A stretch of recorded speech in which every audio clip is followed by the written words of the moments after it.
Welcome back to the channel guys. आज हम लोग बात करेंगे Abraham alliance versus axis of resistance को लेके। आप पूछेंगे ये कौन है भाई, ये नाम तो उतना ज़्यादा सुना नहीं है। ऑब्वियसली आप ये नाम ज़्यादा सुने नहीं होंगे, क्योंकि अगर आप लोग पास्ट में हिस्ट्री में देखें तब आपको इनमें से एक नाम जो है वो आपको मिलेगा, दूसरा जो नाम है वो कम्प्लीटली न्यू है। कौन है ये लोग?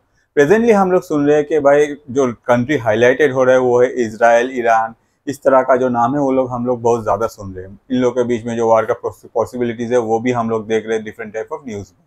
मगर ये जो वार है ये कोई छोटा मोटा वार होने वाला नहीं है। अब जो सिचुएशन है ये बहुत ही ख़राब हो गया है और यहाँ डिफरेंट टाइप ऑफ जो अलायंस है वो लोग पार्टिसिपेट कर रहे हैं। अलायंस मतलब कि डिफरेंट कंट्री मिलके एक ग्रुप बना रहा है। On the other side other जो डिफरेंट कंट्रीज है वो लोग मिलके एक ग्रुप बना रहा है जिन लोगों को अलायंस किया कहा जाता है, और वही अलायंस के बीच में ये वार होने वाला है।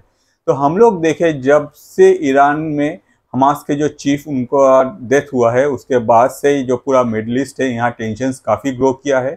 ऑन द अदर साइड आज के डेट में अगर देखें इंडियन गवर्नमेंट के साथ साथ डिफरेंट अदर कंट्रीज जो है वो इजराइल के जो फ्लाइट्स थे वो अपने तरफ से कैंसिल कर दिया है, क्योंकि सबको पता है कभी ना कभी ये वॉर जो है ये स्टार्ट होने वाला है। और इस बार जो वॉर होगा वो प्रीवियस वॉर से बहुत लंबा या चलने वाला होगा या फिर और भी कंट्रीज में पार्टिसिपेट करेगा।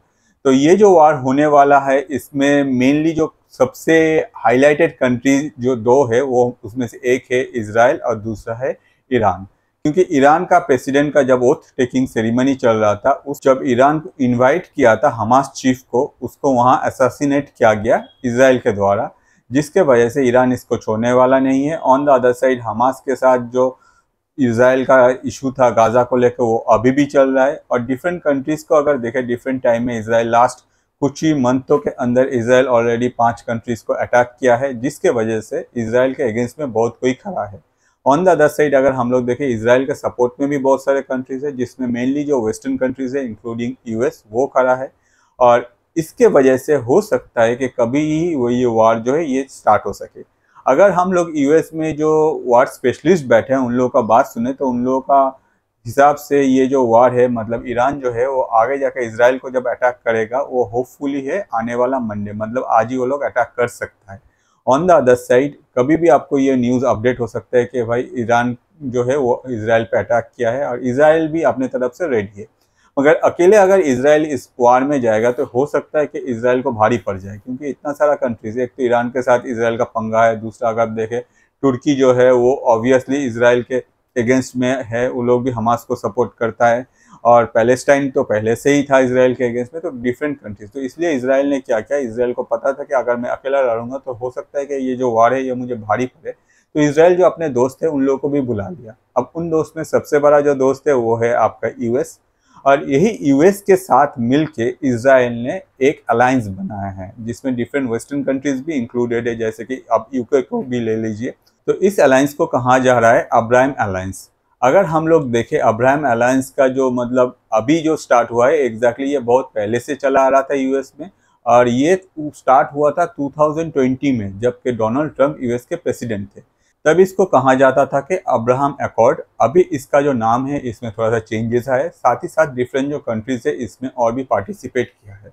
अगर हम लोग last with in 1 to 2 months देखें तो उसके बीच में बेंजामिन नेतन्याहू वो अपने वो जो मतलब टूर था वो यूएस में किया, और यूएस में जाके पार्लियामेंट में वहाँ बेंजामिन नेतन्याहू ने कहा कि हम लोग को आगे जाके एक अलायंस के तरह मिल के काम करना चाहिए, और इस अलायंस का जो नाम होगा वो है अब्राहम अलायंस, जो कि अब्राहम अकॉर्ड जो था उसी का नेक्स्ट वर्जन है। और इसमें क्या होगा, इसमें ज़्यादातर कंट्री जो इसमें पार्टिसिपेट करना चाहता था अब्राहम अकॉर्ड में उन लोगों को भी बुलाया जाएगा, उन लोगों को भी इसमें मतलब पार्टिसिपेशन जो है वो भी इंक्लूड होगा। और आगे जाके हम लोग ईरान जैसे कंट्रीज़ और उन लोगों के जो अलायंस है उनके खिलाफ हम लोग आके खड़ा होंगे। तो जो अभी तक सिचुएशन है इस हिसाब से देखा जाए जो वेस्टर्न कंट्रीज़ है साथ ही साथ ये जो अब्राहम अलायंस है ये कम्प्लीटली अपने तरफ से रेडी है, क्योंकि यूएस जो है वो अपने तरफ से आर्बिन्स जो वारशिप है वो डिफरेंट जगह में डिप्लॉयड कर दिया है। साथ ही साथ अपना जो फाइटर जेट है वो कम्प्लीटली रेडी रखा है कि अगर कहीं से भी ईरान अटैक करता है इजराइल के ऊपर तो उसको करारा जवाब जो है दिया जाएगा। सिर्फ यही नहीं, अभी सिचुएशन इतना ख़राब हो गया कि बेंजामिन नेतन्याहू जो है वो यूएस के साथ साथ ही साथ यूके के साथ खुद कम्युनिकेट कर रहे हैं सारा जो इन्फॉर्मेशन है। ऑन द अदर साइड अगर ये सारे कंट्रीज़ के जो डिफेंस मिनिस्टर है वो लोग काफ़ी बिजी है, क्योंकि हर कोई एक दूसरे को जो कोऑर्डिनेट्स है वो कम्प्लीटली शेयर कर रहे हैं, और वो लोग कम्प्लीटली रेडी है कि आगे अगर ईरान अटैक करता है तो उसको करारा जवाब दिया जाएगा।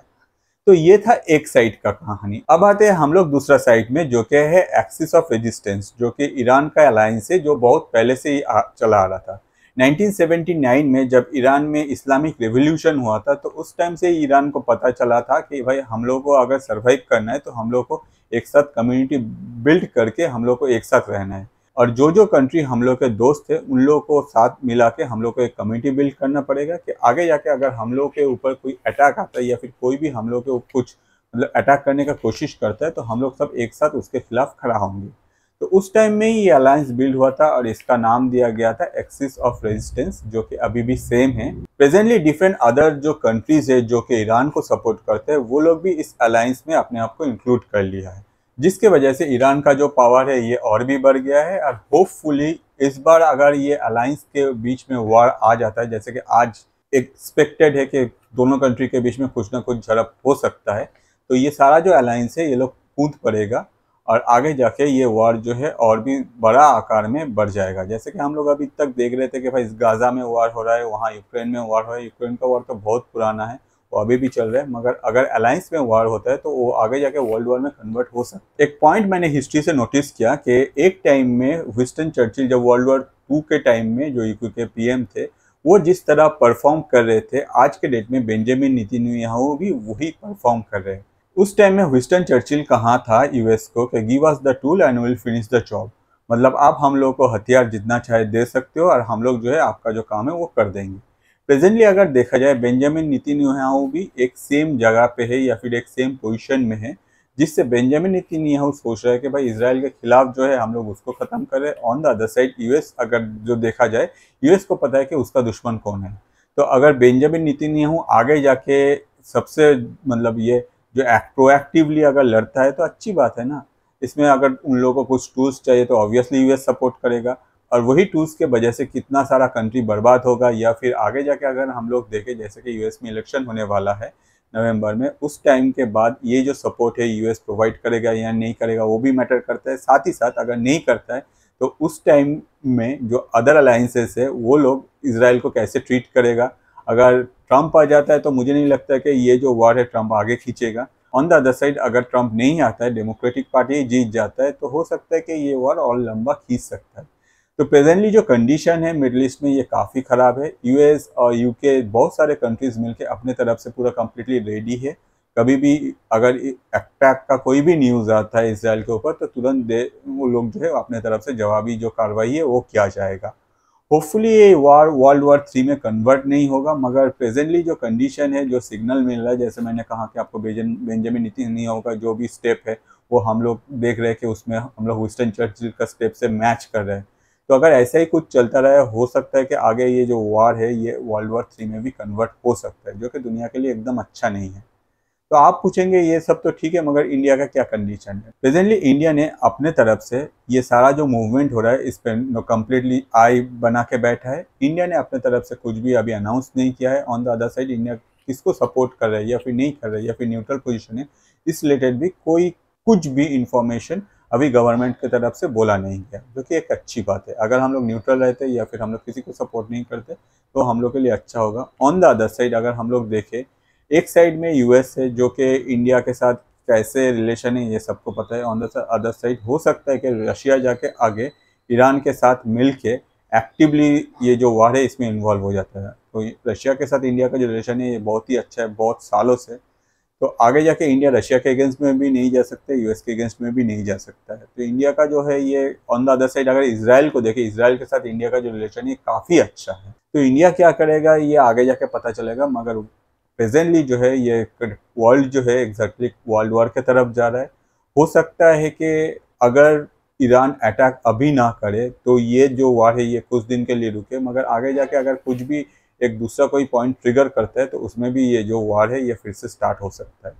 जो भी होगा आपको अपडेट जो है इसी चैनल पे मिलेगा। मैं सारा वीडियो बना के आप लोगों को देता रहूँगा। होपफुली ऐसा वीडियो जो है आपको इंटरेस्टिंग लगता है और ऐसा ही टॉपिक में आपका इंटरेस्ट है।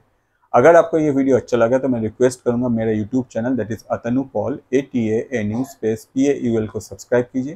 वहाँ डिफरेंट इंटरेस्टिंग टॉपिक में बहुत सारा वीडियोस मिलेगा। जो वीडियो आपको सबसे अच्छा लगता है वो वीडियो आप अपने स्पेशल पर्सन के साथ या फिर आपके जीवन साथी के साथ या फिर आपके पार्टनर्स के साथ या फिर आपके बेस्ट फ्रेंड के साथ भी शेयर कर सकते हैं। इसमें क्या होता है, आपका जो थॉट है उन तक पहुँचता है। ऑन द अदर साइड हम लोग जैसे क्रिएटर है का जो है रोजी रोटी है वो चलता रहता है।